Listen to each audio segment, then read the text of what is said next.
আসসালামু আলাইকুম ওয়া রাহমাতুল্লাহি ওয়া বারাকাতুহু। ইন্না লিল্লাহি ওয়া ইন্না ইলাইহি রাজিউন। মুসলিম বিশ্বের এক সিংহ পুরুষ আয়াতুল্লাহ আল খামিনি ইন্তেকাল করেছেন।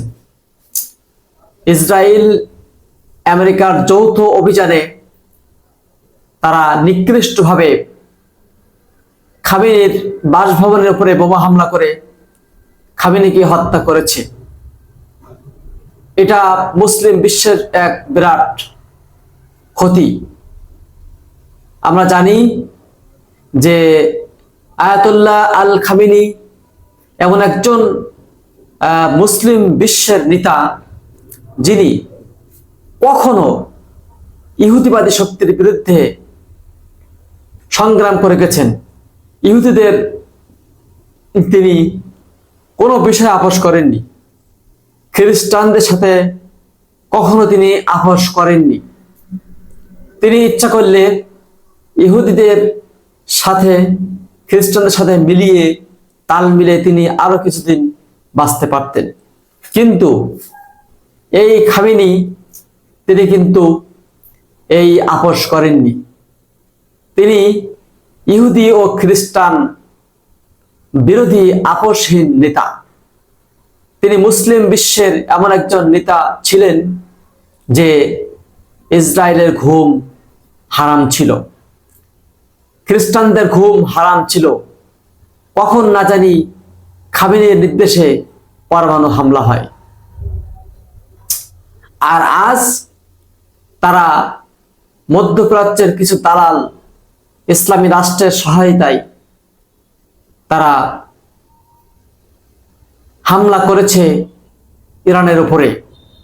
ধিক্কার জানাই সেসব মুসলিম রাষ্ট্রকে যারা ইহুদিদের দালাল, যারা খ্রিস্টানদের দালাল, ধিক্কার জানাই তাদের প্রতি।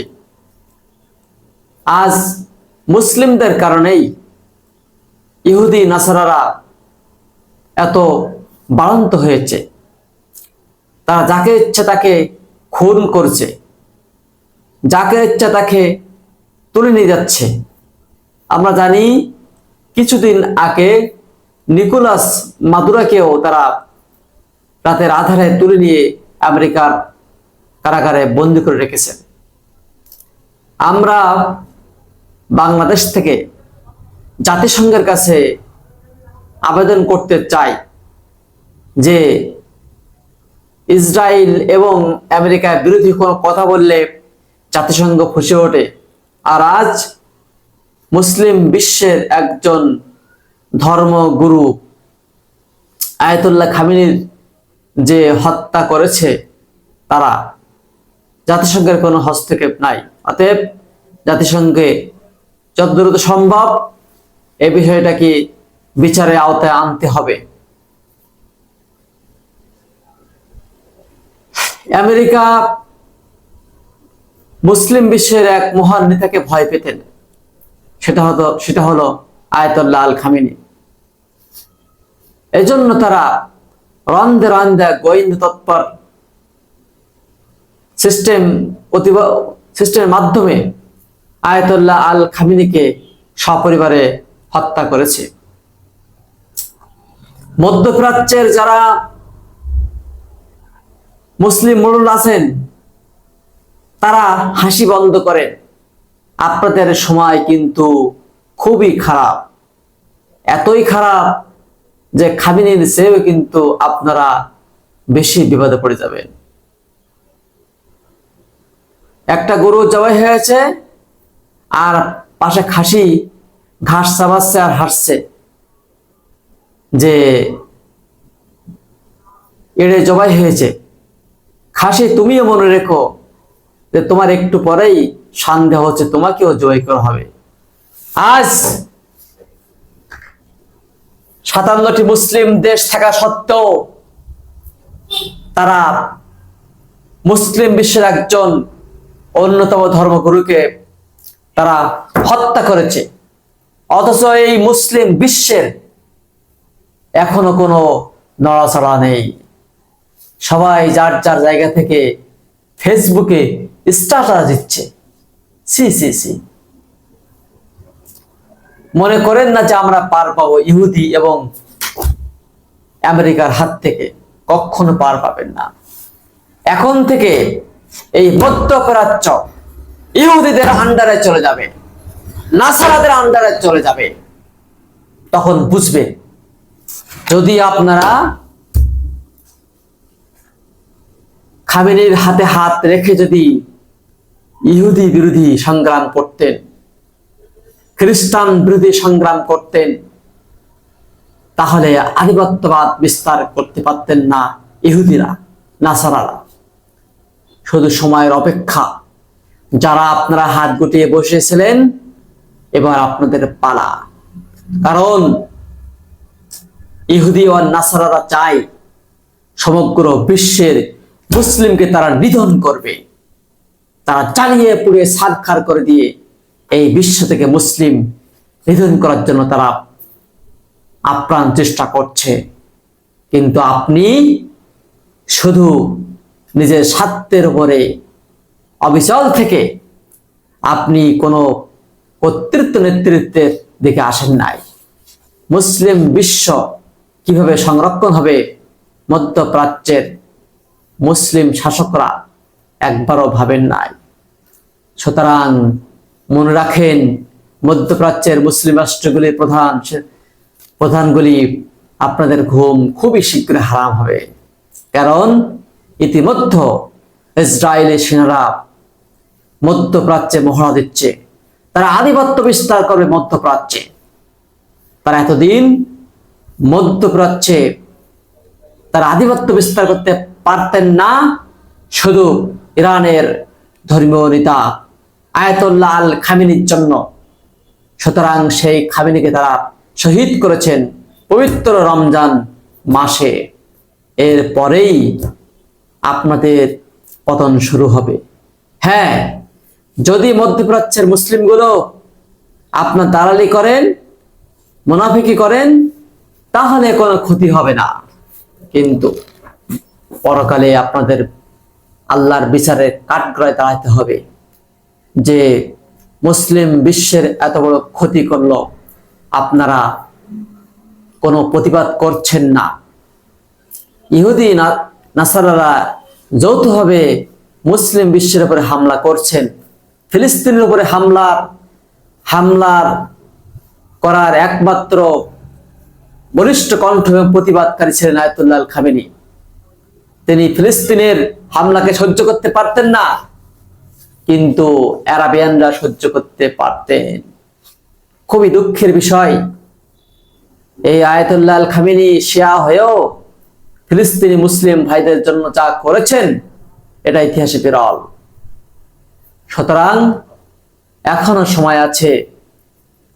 এখন মুসলিম বিশ্বের যে জনশক্তি, রণকৌশল রয়েছে, তা যদি একত্রিত হয়ে ইহুদি নাসারাদের বিরুদ্ধে সোচ্চার হয়, তাহলে এখনো ইহুদি নাসারারা ভয়ে কম্পন সৃষ্টি হবে।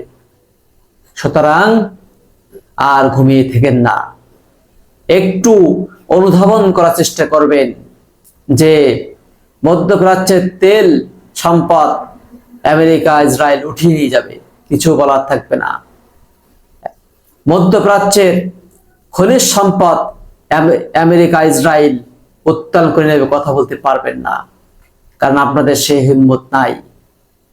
থাকলে আজ 80 বছরের বৃদ্ধ আয়াতুল্লাহ আল খামেনিকে তারা হত্যা করতে পারতেন না, যার কবরের যাওয়ার সময় হয়ে গেছে। তারপরেও তারা তার উপরে নিকৃষ্টভাবে হামলা করে তাকে সপরিবারে তাদেরকে ধ্বংস করে দিয়েছেন বাড়ি শুদ্ধ। এটা মুসলিম বিশ্বের জন্য এক বিরাট পরাজয়। তারাই বুঝছেন যাদের অনুধাবন শক্তি আছে। আজ আমরা দেখতে পাচ্ছি কিছু কিছু আরব বিশ্বের মুসলিম নেতারা তারা দালাল হয়ে গেছে, তারা তারা আজাদি থেকে গোলাম হয়ে গেছে, তারা গোলামিত্ব গ্রহণ করেছে, যার ফলে তারা মুসলিম বিশ্বের উপরে প্রভাব বিস্তার করছেন। আরব বিশ্বের অনেক রাষ্ট্রেই আজ আমেরিকার সেনাদের জন্য ঘাঁটি করে দিয়েছেন তারা। এটা আমেরিকার সুযোগ করে দেওয়া হয়েছে। সেই ঘাঁটি থেকে অহরহ মিসাইল অহরহ বর্ষণ করছে ইরানের ওপরে আরাবিয়ানদের সাহায্যে। এটা ধিক্কার জানাই। এটা খুবই জঘন্যতম একটি কাজ বলে আমি অভিহিত করলাম। অতএব সিংহ পুরুষ বেড়ালের মতো 500 বছর বেঁচে লাভ নাই। সিংহের মতো 1 ঘন্টা বেঁচে থাকাই হলো ইতিহাসের পাতায় লেখা থাকবে। যে কাজ করেছে 80 বছরের বৃদ্ধ হয়েও তিনি কখনো বাতিলের বিরুদ্ধে আপোষ করেনি। আয়াতুল্লাহ আল খামেনি থেকে শিক্ষা নাও মুসলিম বিশ্ব, যে কখনো ইহুদি নাসারাদের সাথে আপোষ করেনি। তার সারা জীবনের সংগ্রাম ছিল ইহুদি নাসারার বিরুদ্ধে। আজ আর আমরা আরবিয়ান মুসলিম বিশ্বের লোক হয়ে আমরা সে কাজ করতে পারিনি। আমরা ইহুদি এবং নাসারাদের দালাল হয়ে গেছি। সুতরাং আল্লাহ তাআলার বিচারের আদালতের ভয় করুন, যে আদালতে কেউ কাউকে সাহায্য করবে না। কাল হাসরের ময়দানে আমেরিকা ডোনাল্ড ট্রাম্প কোনো সাহায্য করতে পারবে না। আপনারা এখন যা সাহায্য নিয়ে চলছেন, মৃত্যুর পরে কিন্তু সে ডোনাল্ড ট্রাম্প, আমেরিকা, ইসরায়েল কোনোই কাজে আসবে না। সুতরাং মুসলিম বিশ্বের সম্মান ধরে রাখতে, মুসলিম বিশ্বের ইজ্জতকে এখনো অক্ষুণ্ণ রাখতে ঐক্যবদ্ধ হয়ে প্রতিবাদ করে তুলুন এবং সংগ্রাম করুন, জিহাদ করুন ইহুদি ও নাসারাতের বিরুদ্ধে। তা না হলে কিন্তু সাগরের অতল গহ্বরে ডুবে যাবেন, যা কখনো ডুবুরিরা আর খুঁজে পাবে না। আসসালামু আলাইকুম ওয়া রাহমাতুল্লাহি ওয়া বারাকাতুহু।